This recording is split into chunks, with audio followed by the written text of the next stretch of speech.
If you've not heard the term pharmacy benefits manager, just think Express Scripts, Caremark, OptumRx, and others. 85% of Americans get their prescriptions through a pharmacy benefits manager, or PBM. But PBMs are under fire for practices that drive up the cost of prescription medications, with the independent pharmacies and consumers getting the worst of it.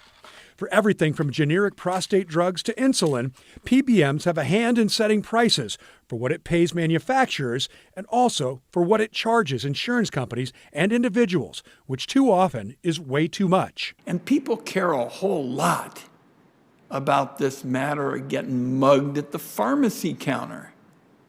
They don't get it. As chair of the U.S. Senate Finance Committee, Oregon's senior Senator Ron Wyden led a hearing this week with a panel of experts on the PBM problem.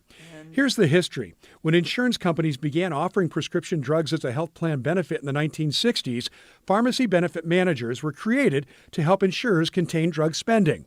Originally, PBMs decided which drugs were covered in an insurance plan and administered drug claims. It was supposed to be good for insurers and ultimately their customers. But over the years, a lack of transparency and regulation has turned PBMs into huge price-manipulating, profit-making organizations. According to Pacific University pharmacy professor Mike Millard, the solution has evolved into a problem. The question becomes, well, how much of this are you keeping? How much of this should you be using to benefit the Oregonian, the person, versus the insurance company? And it's pretty clear that almost none of this savings is ever passed along to the patient. Attorneys general in many states, including Oregon, have tried to take on the PBMs.